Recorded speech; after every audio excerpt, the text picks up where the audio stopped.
It is a blessing and a privilege to stand before you and share my story today. If you are here bearing witness, you likely carry a story of your own. We gather together to continue telling some of the 6 million stories, lives cut short, legacies interrupted, futures stolen, whose memories endure through us. These are stories that shape us, that stay with us, that we are entrusted to carry forward. And we carry them so that together we can build a future in which stories like these never need to be told again. All 4 of my grandparents survived the Shoah. 2 of them shared a heartbreaking truth. Before the war, my maternal grandfather and my paternal grandmother were each married with children.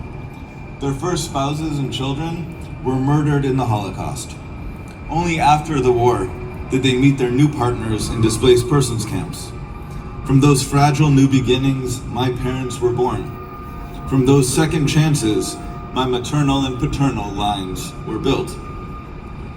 And so, one of the most humbling truths of my life is this: without the horrors of the Shoah, I never would have been born, nor would the 23 great-grandchildren born to my last surviving grandparent, my Bubi Shifra, who passed away at 99 years old in 2022. Each of my grandparents left an indelible mark on me. Despite everything they endured, they chose to rebuild. They chose life, and they taught me that it is my responsibility to do the same. My Zayda Nehemiah, my mother's father, wrote an unpublished memoir titled My 18 Miracles. He described the many miracles that kept him alive during the Holocaust. But Miracle 18 came decades later.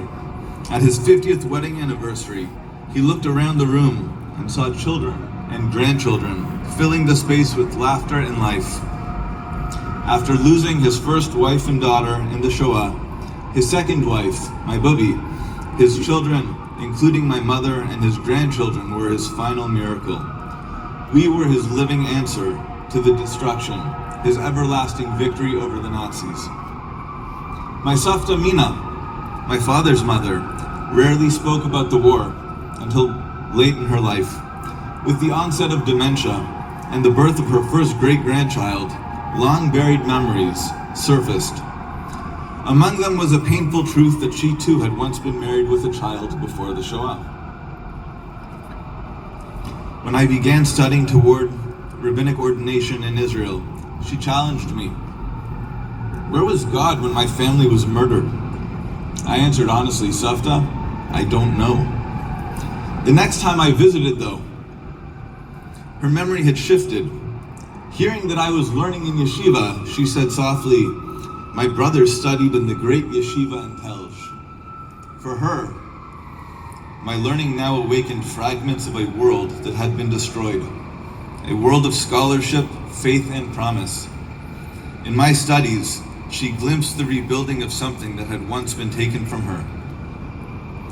My Saba Tzvi, my father's father, had been a member of HaShomer HaTzair, a socialist Zionist youth movement in pre-war Europe. In Warsaw, he served as a youth counselor alongside Mordechai Anilevich, who would later become the leader of the Warsaw Ghetto Uprising, the armed Jewish resistance against the Nazis in 1943. Saba survived by fleeing east, slipping into the Soviet Union and fighting in the Red Army. For many years after the war, he harbored a deep resentment toward rabbis. He believed some had misled Jews, urging compliance with Nazi orders, promising that redemption would come, that the Messiah would save them. He felt that misplaced trust had cost lives. And yet, when I began learning Torah seriously, he looked at me and said, David, I want you to be a rabbi. He had rejected rabbis whom he believed failed the Jewish future, but he believed in me to become a rabbi who would help build that future. And finally, my Bubi Shifra, my mother's mother, carried survivor's guilt throughout her life. She struggled to understand why she had lived when almost her entire family had perished. One Pesach Seder, surrounded by children and grandchildren discussing the Exodus and the courage to stand up for and be proud of our Jewish identity in every generation. She leaned toward my mother and whispered, "Now I see why I survived." She had built a family that remembers our shared history, a family that understands that memory is not passive. Zachor, memory demands responsibility. Memory demands action. My grandparents' lives taught me that survival is not the end of the story.